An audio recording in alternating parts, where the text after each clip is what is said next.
Level 1. The Damned Soul. You are dead. One moment you existed, the next you're in hell. You're not a demon, not yet, but you're not a human either. You're standing in limbo, the first circle in hell. This place almost looks like Earth, but you know it isn't. Around you, billions of souls drift like ash. They don't look at anything. They don't speak to anyone. They just moan helplessly for eternity. These are the ones who have been here long enough to forget that they were ever anything or anyone else. You look at the lost souls in disgust. You don't want to live like them. You don't want to act like them. You refuse to be them. That refusal is the first mistake you make in hell, and it will cost you your soul. A demon has noticed your hatred. It has noticed you. Your new life as a demon has just begun, and you have ascended. Level 2, the Imp. You are at the 8th level of hell now. Welcome to the bottom. You scuttle through hell's lower corridors, delivering packages to demons who don't bother to look at you. You're furniture to them. Necessary, invisible, replaceable. There are thousands of imps, hundreds of thousands. You are but one flicker in an ocean of gray. The senior demons kick you out of the way when they walk past. Not out of cruelty. That would require them to notice you, but out of habit, the way a person kicks a stone on the road. You scramble out of the way and keep moving, because stopping means punishment, and punishment in this hell is eternal. But beneath all the despair and suffering you endure, you're learning. You're always watching the higher demons, trying to learn anything you can. You notice which demons get promoted. You notice what they did differently. You notice that the ones that move up are not the strongest. They are the ones who are the most useful. They found something they were good at and made themselves impossible to replace. You were destined for greatness as a human, and now it's time to fulfill that destiny as a demon. Level 3, the Torturer.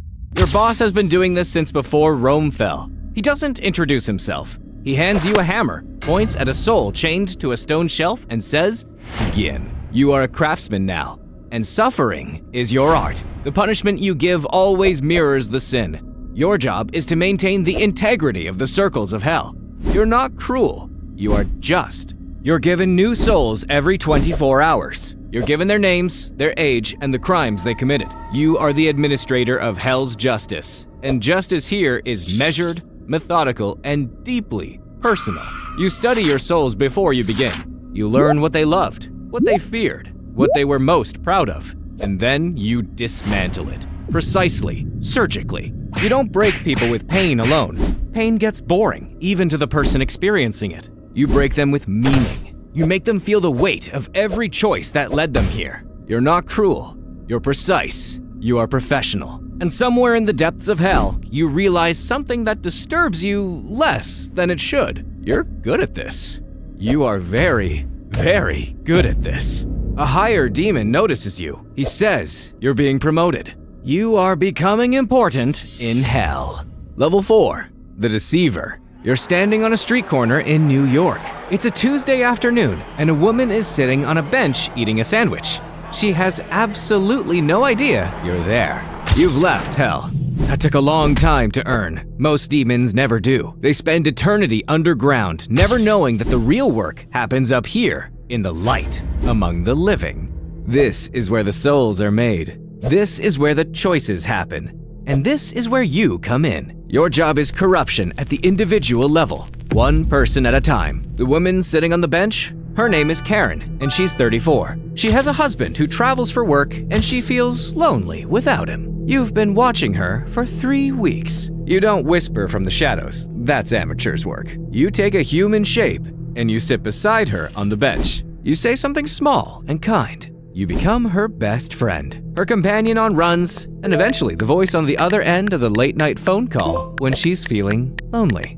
You learn what she wants most, and you offer it. Not all at once, of course. Slowly, the way rust works on iron. 6 months later, Karen has left her husband. She stopped going to church in February, and she can't quite remember why. She tells herself she's finally free. She tells herself she's finally being honest. She has no idea she's been played like a fiddle by a demon.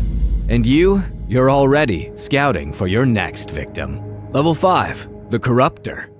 You're done with individuals. One soul at a time is a slow game. You play it well.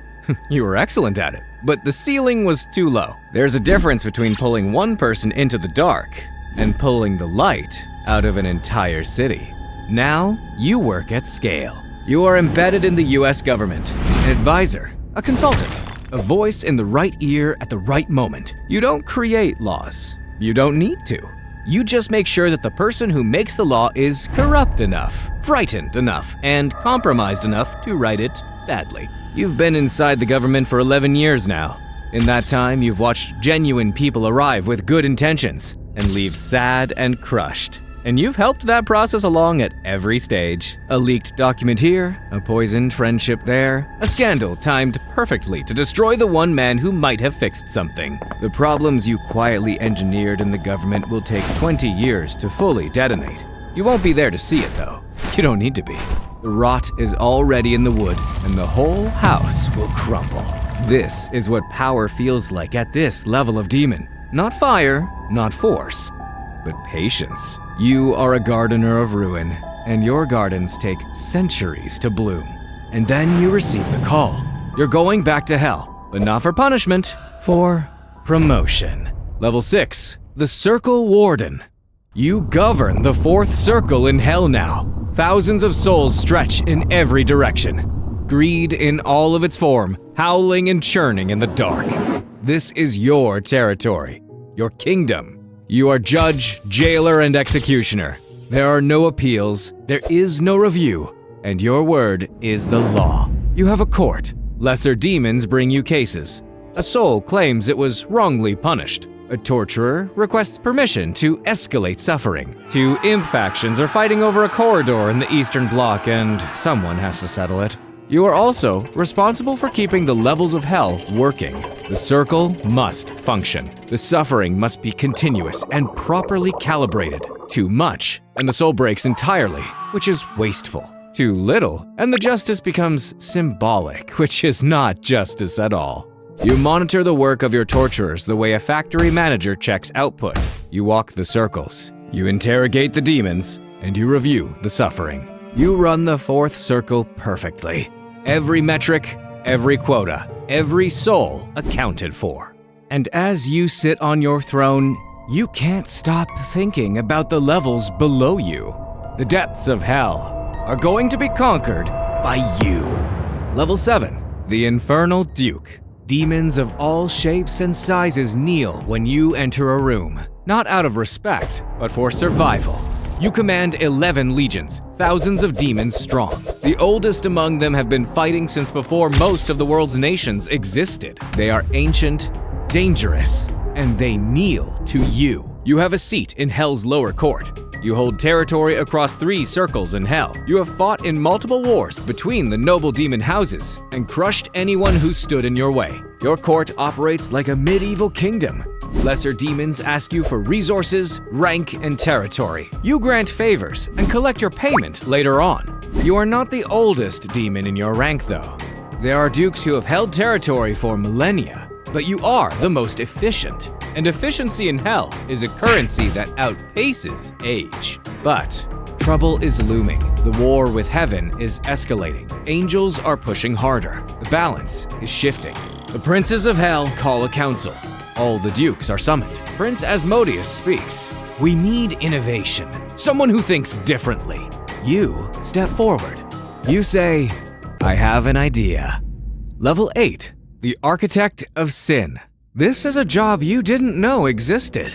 The old sins are efficient, but becoming increasingly blunt instruments. Lust, greed, and envy have been running for millennia, and they still deliver, but the modern human is complex and requires new tools. You see the weaknesses in humans, and you design the sins to exploit them. You engineered a new social media site to drain humans from the inside. Don't forget to like and subscribe.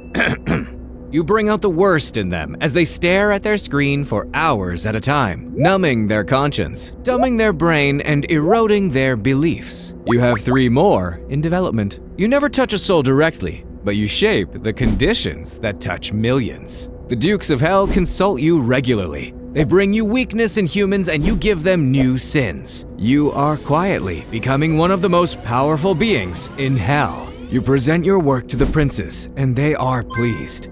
Billions of humans trapped in patterns that didn't exist 10 years ago. Suffering they don't recognize as pain. Prince Mammon smiles. It's the first time you've seen him smile in over 3 centuries. This is the future of hell. You're being elevated once again. You're becoming a prince. Level 9, the Infernal Prince. You govern an entire domain, not a circle, an entire section. You're now a prince of hell, one of the 7 who govern the cardinal sins. Your domain is greed. You control a division of hell so vast that it has its own internal geography, its own climate of suffering with millions of demons and billions of souls. You now also lead the war. The eternal conflict with heaven is not just a story told in the Bible. The war is real. You have generals, you have fronts, you have war zones. You have won engagements that shifted the balance of human history and lost battles that cost you millennia of work. You understand your enemy better than any being in hell because you were once among them. You were once a human trying to do good for heaven. You know their tactics because they were once your tactics. You know their weaknesses because you once shared them. This is why you are feared in heaven and in hell. Not for the army, not for the ancient power you accumulated across millennia. You are feared because you remember what it was like to be on the other side, and you fight accordingly. Satan keeps you close. You are useful, and you do anything it takes to further his command. You are now about to become even more important to him, more than either of you ever thought possible. Level 10, the right hand. You are now at the lowest level in hell, the 9th circle, the frozen lake where traitors are punished for eternity by Lucifer himself. You have been at this position longer than most civilizations have existed. You did not ask for it. You did not maneuver or scheme your way into it. You were chosen. There is a difference, and it's not a comfortable one. Being chosen by the being who sits at the absolute center of hell means something. It means that out of everything in his vast and terrible kingdom, you were the one thing deemed close enough to trust. You do not take that lightly. You know it's a testament to how messed up you've become, how vile you've become. Your job is to execute. You are the will of Satan. When a decision is made at the throne, you are the mechanism by which it becomes real. You speak with the authority of the throne to every prince, every duke, every warden, and every single demon in hell. When you arrive somewhere, it's because something is about to change. The rooms go deathly quiet when you walk into them. You also carry information in the other direction. You are the only being in hell who can bring bad news to the throne and survive it. This is because you are necessary. And necessity is the only protection that holds in the chasms of hell. You have watched princes fall. You have watched ancient, vast, terrible beings unravel because they miscalculated or grew proud or forgot what they were. You have delivered the orders that ended them. You have done it without hesitation because hesitation would mean you had begun to prioritize something other than the will you serve. The throne is but one step above you. You have stood beside it for longer than you can even calculate. And in all that time, across all that vast, unmeasured darkness, you have never once let yourself wonder what it would feel like to sit in it. Until now. Level 11. Satan. You remember the exact moment you decided that being second was not good enough. The point where you wanted to climb up that ladder one last time. The last step to finally being happy again. You made the choice. You built the kingdom. You fought the wars, and you corrupted the world above to fill the world below with souls. You've managed to topple the devil himself, but you're still here. Eons have passed, and you are completely, absolutely, eternally alone. Every demon in hell fears you. Every soul dreads you.